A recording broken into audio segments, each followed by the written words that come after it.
나는 잠을 쳐다봐 가까이 다가가 You see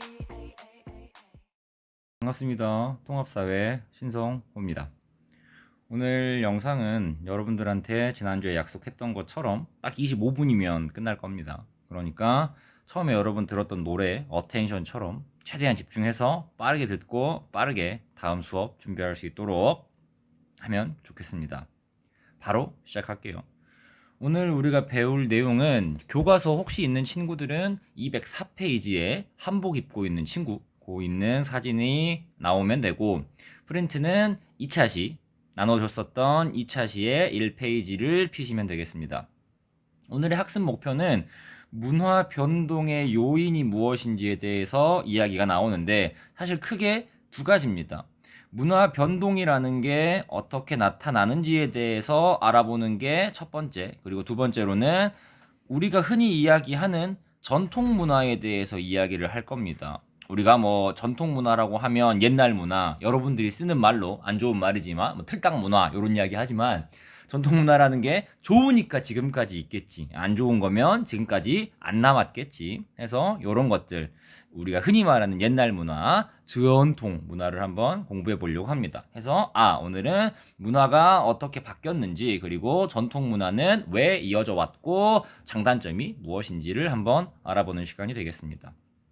자, 길게 말할 거 없이 문화 변동의 요인은 크게 두 가지가 있습니다. 문화 변동이라는 건 말 그대로 문화가 어떻게 됐다?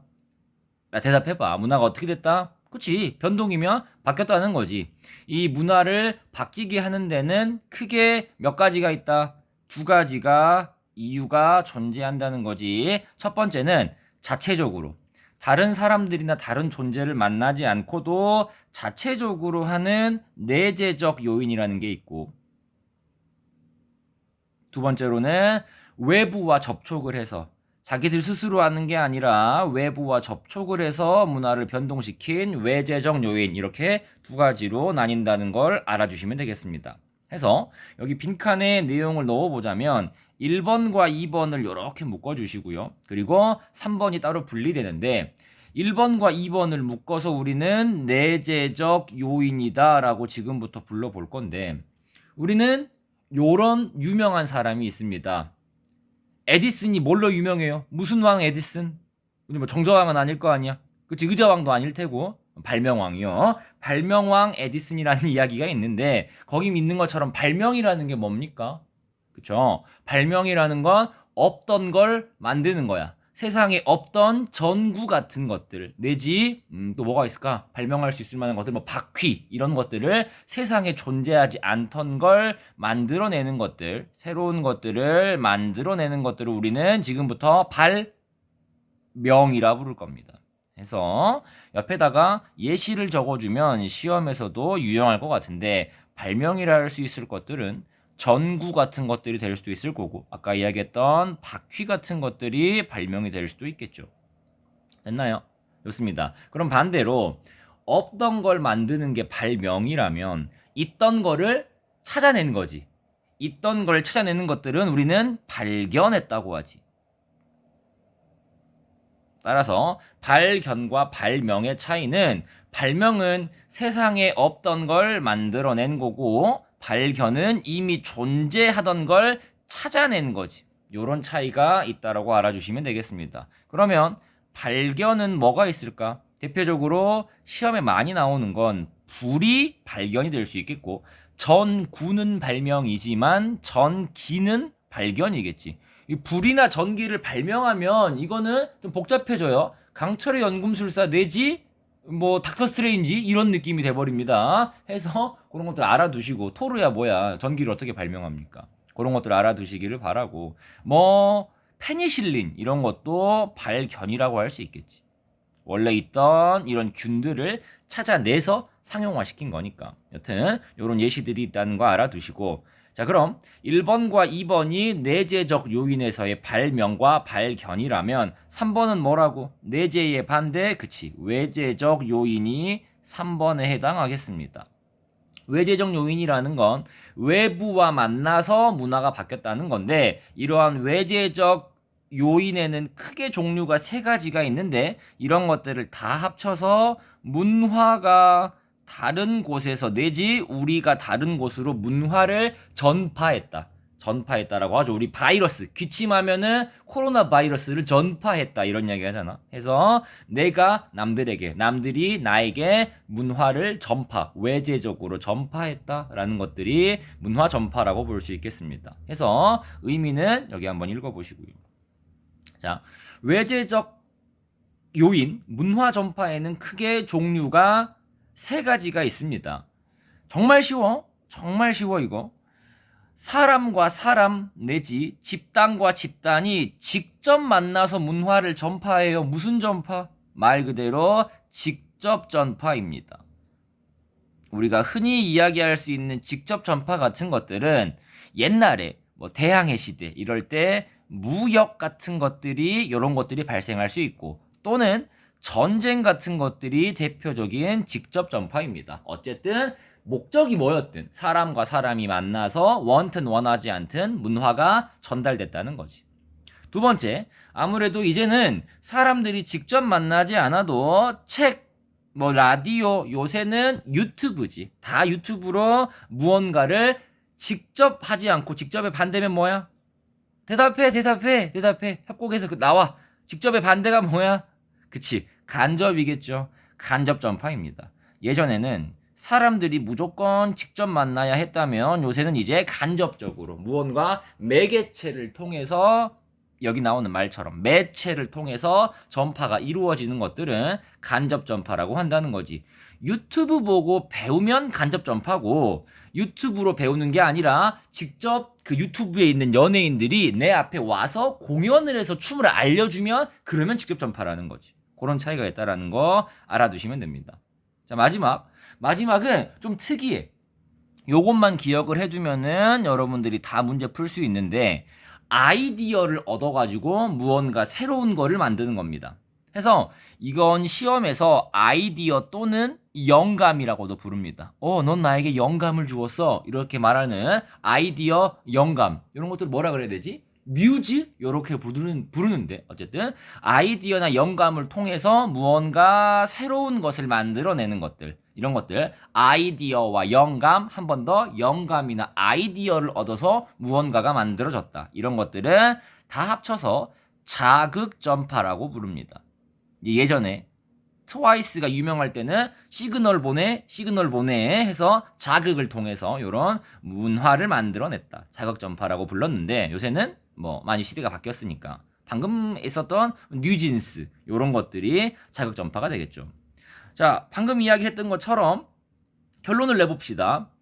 뉴진스가 우리 학교에 와서 직접 춤을 알려줘. 이러면 직접 전파야. 근데 선생님이랑 또 누구 있을까? 류재규 선생님이랑 박준영 선생님이랑 유튜브를 보고 뉴진스 어텐션을 연습해. 이렇게 해서 배웠어. 이러면 간접 전파야. 근데 선생님이 어느 날 뉴진스 춤을 보면서 나는 어텐션 말고 뭐가 있을까? 무슨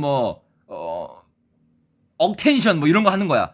해서 새로운 걸 만들어내. 어텐션 말고 억텐션 이런 거 해. 그러면 자극 전파라는 거지.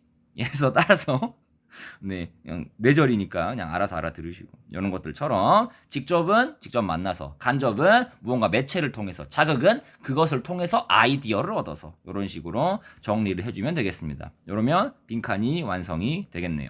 됐나요? 좋습니다. 이런 것들이 문화 변동의 요인이었고 두 번째로는 이제 문화 변동이 생기는 모습입니다. 자, 문화 변동이 생기는 원인은 알겠어. 그렇다면 문화가 바뀌는 과정 내지 이러한 모습들이 어떻게 나타나느냐라는 것들이죠. 자, 여기서 이야기하는 것들은 문화라는 것들이 접촉을 통해서 변동이 발생합니다. 요거 그대로 여러분들 프린트에 쓰시면 됩니다. 문화가 장기간에 걸쳐서 접촉을 해서 변동을 했다. 우린 이런 것들을 사회학적 용어로 문화 접변이라고 부릅니다. 문화가 접변했다. 요거 수학에서 쓰는 말인데 해서 문화 접변의 의미는 이렇게 접촉을 해서 변동을 하였다. 이런 것들이 문화 변동의 양상, 모습이구나라고 이해해 주시고 두 번째 들어갈 빈칸에는 똑같이 써주세요. 우리는 문화 접변이 뭔지보단 문화 접변이 발생해서 어떤 결과가 나타나니? 라고 물어보는 것이 시험에도 많이 나와요. 2번에다가 별표 쳐주시고. 자, 하나씩 살펴보겠습니다. 자, 문화와 문화가 만났어요. 근데 두 문화 다 너무 좋은 거라서 사람들이 어느 하나만 선택하지 않고 두 문화가 그대로 남아있다는 거지. 대표적으로 뭐가 있을까? 여러분 생각해봐. 새로운 문화가 들어왔는데 두 문화 다 좋아서 우리나라에 그대로 남아있는 것들이 뭐 있어? 대표적으로 어떻게 보면 이런 우리나라의 불고기 문화와 햄버거 문화가 그대로 남아있다는 거지. 우리나라엔 불고기밖에 없었어. 근데 외국에서 햄버거가 들어왔네? 사람들이 이런 것들을 자 그래 햄버거는 햄버거대로 불고기는 불고기대로 둘 다 잘 된다는 거야. 따라서 뭐 명동에 가면 불고기 집이 있고 옆에 햄버거 집도 있는 거지. 우린 이런 것들을 두 문화가 동시에 존재한다라고 해서 문화 병존이라고 부릅니다. 아, 이런 것들을 문화 병존이라고 부르는구나 라고 이해해 주시고, 아까 말했던 것처럼 문화 병존의 예시는 그런 것들입니다. 새로운 문화와 기존의 문화가 각각의 무엇을 유지하면서 독립성을 유지하면서 이게 제일 중요해. 어느 하나가 다른 하나를 침범했다 안 했다? 안 했다고. 함께 존재하는 것들 문화가 공존, 병존한다. 문화 병존이라고 부를 수 있다는 거지. 이런 것들을 문화 공존이라고도 부르니까 하나로 알아두시고, 두 번째 나오는 것들은 새로 들어온 문화가 원래 있던 문화보다 우수하다거나 내지 원래 있는 사람들이 새로 들어온 문화만 너무 좋아해. 그래서 원래 있던 것들이 사라져 버린다는 거죠. 이런 것들은 원래 있던 문화가 새로 들어온 문화를 따라간다. 동화돼 버렸다라고 해서 문화 동화라고 부릅니다. 이런 것들 때문에 새로 들어온 문화에 의해 완전히 흡수돼 버린 것들, 이런 이야기를 할 수 있고, 기존의 문화가 뭐를 잃어버려? 정체성을 상실해 버린다. 이런 이야기들을 할 수 있겠죠. 이게 시험에서 많이 나오는 말들은 뭐가 있냐면 뭐 그런 거지.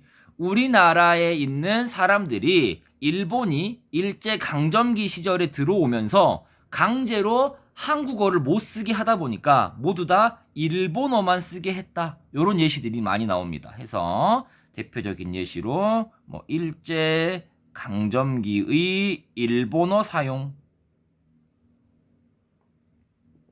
자, 뭐 이런 예시들이 시험에서 구체적으로 주어지지만 선생님 그 당시에 한국어랑 일본어를 둘 다 썼으면요? 그러면 병존이지. 근데 한국어를 전혀 사용하지 않고 일본어만 쓰게 되면 문화 동화라는 거지. 새로 들어온 문화가 원래 있던 걸 밀어내버렸어. 이런 것들이 문화 동화의 예시가 될 수 있겠다.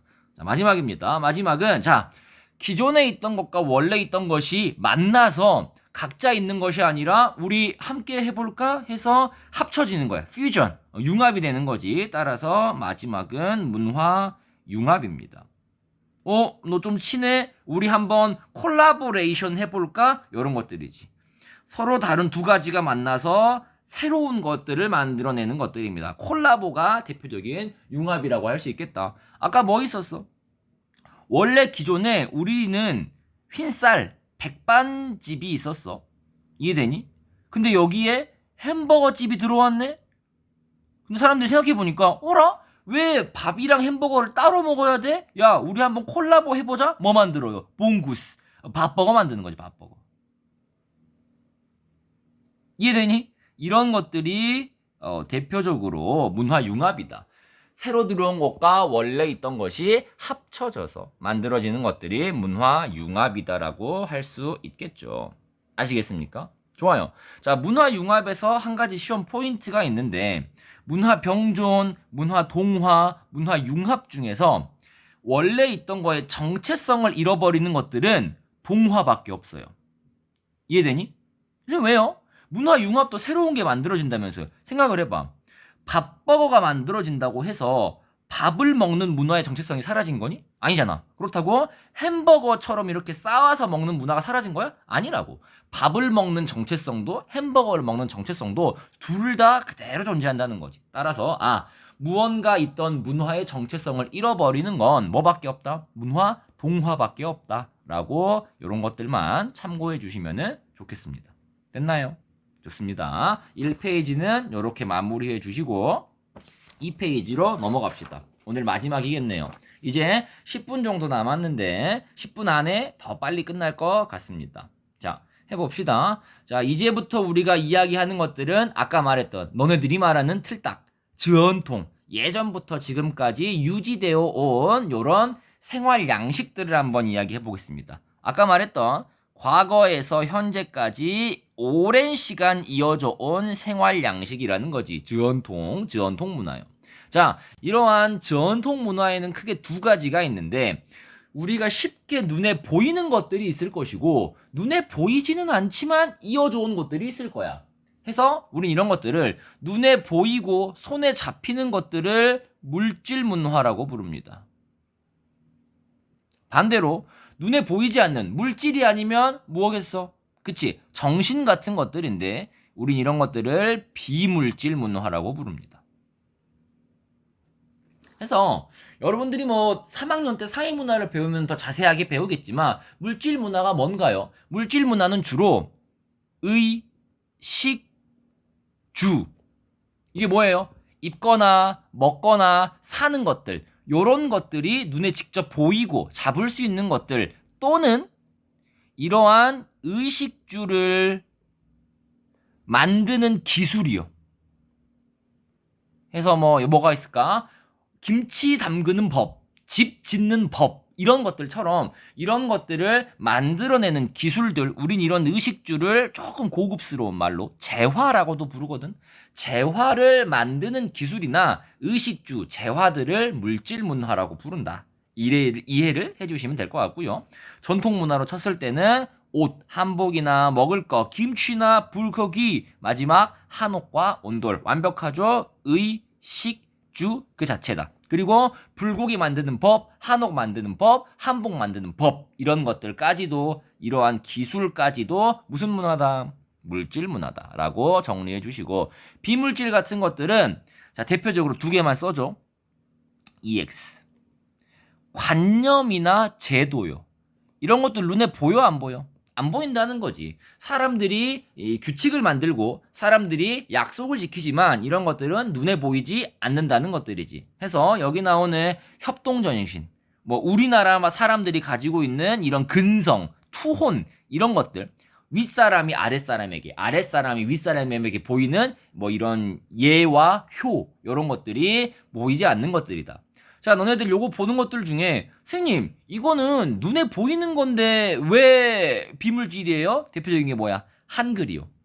자, 한글은 왜 비물질이라고 하냐면 사람들이 원래 쓰던 것들이야. 사람들이 원래 쓰던 것들을 마음속에 있는 정신 같은 것들을 글자화시킨 거라서 우린 이런 것들을 언어라고 부릅니다. 언어 같은 것들은 글씨로 쓰면 선생님 이거 눈에 보이는데요? 할 수 있지만 언어라는 건 그 나라의 정신을 담은 이런 글자 내지 말이라고 생각을 해서 언어, 한글, 영어 이런 것들은 다 무슨 문화에 해당? 비물질 문화. 이런 것들만 잘 헷갈리지 않으면 문제 풀 때 해결할 수 있겠죠. 됐나요? 네, 이런 것들만 정리해 주시면 되겠습니다. 자, 이제 마무리입니다. 이제 거의 끝났어요. 전통 문화가 그렇다면 우리가 말했잖아. 뭐 전통 문화, 틀딱 문화 옛날 거, 고리타분해 이런 이야기를 하지만 전통 문화는 지금까지 살아남은 거면 훌륭한 거야, 안 훌륭한 거야? 훌륭한 거지. 대단한 문화야. 따라서 전통 문화가 왜 중요해? 라고 물어볼 수 있습니다. 전통 문화의 장점 내지 중요성을 뭐에서 물어볼 수 있다. 시험에서 물어볼 수 있다. 이런 거 쓰게 내면 얼마나 좋게요. 이런 거 서술형으로 내기 너무 좋아. 그렇죠? 따라서 하나씩 봅시다. 자, 전통 문화가 있으면 첫 번째 사람들은 우리나라 사람들은 무슨 정신이 있어? 투혼이 있어.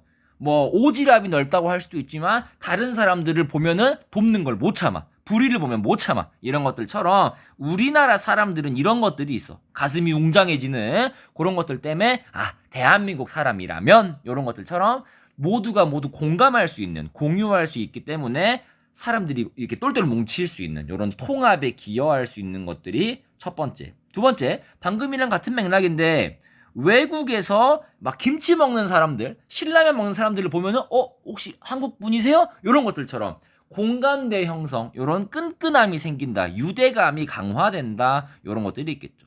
사회가 통합되는데 도움을 주고 서로 간의 유대감이 강화되는데 도움을 준다는 거고 요런 것들이 마지막은 아니고 세 번째는 Do you know 문화야. Do you know 손흥민? Do you know 김연아? Do you know BTS? 요런 것들이죠. 자긍심. 우리가 나 진짜 나쁜 말이야. 쓰면 안 돼. 국뽕이라고 부르는 애국심, 자긍심이 고취될 수 있다. 김연아의 왼발과 손흥민의 오른발이 있는 나라다. 다시는 대한민국을 무시하지 마라. 요런 것들이죠. 요런 세 가지들이 이런 애국심의 긍정적인 것들이 전통 문화다. 마지막으로는 방금 말한 것처럼 우리나라가 대외적으로 보여지는 이미지를 만들 수 있고 이런 것들을 통해 뭘 만들어낼 수 있다. 우리나라 요새 무슨 강국이야? 문화 강국이라고 부르지. 문화 강국이라고 부르기 때문에 K-팝 내지 뭐 K-축구 이런 것들이 대표적으로 전통 문화가 갖고 오는 장점들이 있다라고 알아두시면 좋겠습니다. 자, 마지막으로는 전통 문화를 계승할 수 있는 방법들이 나오는데 이건 한번 그냥 읽어봐. 뭐 전통 문화 계승하려면 어떻게 하겠어? 객관적으로 분석해야지. 우리 게 최고야. 우리 게 최고야. 남들 거 다 별로야. 이러면 안 되겠지. 객관적으로 아닌 건 아니라고 해야 되는 거지. 이건 좀 우리나라 사람들 너무 오지랖 넓어. 우리나라 사람들 너무 막 이래. 이런 것들은 조금 내려놔야 된다는 거지. 객관적으로 안 좋은 건 안 좋은 거니까 어떻게 해야 돼? 고유성은 지키고 하되 조금 더 객관적으로 받아들여야지. 이런 이야기를 하고 두 번째 다른 문화는 조금 더 비판적으로 무조건 외국계 다 좋은 거라고 생각하지 말고 뭐 물 빠진 청바지 뭐 데님 워싱진 이런 거 다 좋은 거야. 이런 것들을 따라가지 말고 비판적으로 수용해라. 이런 것들이 있는 거고 마지막으로는 이런 내용이 있대요. 현대 사회에 맞춰서 언제까지 전통 문화가 좋다고 그 세계에 갇혀 있을 거야. 현대를 살아야지. 현대 사회에 맞게 전통 문화를 고친다는 거지. 뭐 이날치 사람들 그런들 거 보면은 뭐 범 내려온다 이런 것들 굉장히 힙합과 국악을 섞어서 그런 것들이 예시가 될 수 있겠고 적극적으로 교류를 한다. 우리나라 문화와 외국 문화, 우리나라 축구 문화와 영국 축구 문화, 우리나라의 춤과 외국의 춤 이런 것들을 섞어서 단순히 우리나라가 아니라 세계 문화를 선도하는 인류 전체로서 선도하는 그런 문화를 보여준다는 거지. 뭐가 있겠어? 외계인들이 야 니네 지구에서 제일 유명한 춤이 뭐야? 그럼 뭐 할 수 있겠어? 뭐 블랙핑크, 셧다운 뭐 이런 거 하면서 바로 보여줄 수 있는 그런 것들이 대표적인 예시가 될 수 있겠다. 뭐 이상한 소리가 많았을 수도 있는데요. 이 필기해준 거 잘 정리하고 여러분들이 혹시나 또 학교에 왔을 때 선생님 이거 뭐예요? 라고 물어보는 일 없도록 하시고 여기도 잘 작성해서 감점되는 일 없도록 해주시기 바라겠습니다. 자, 오늘 수업은 여기까지이고요. 정확히 2분 남겨드렸습니다. 남는 시간 편하게 복습하시고 오늘 수업은 여기서 마무리하겠습니다. 안녕.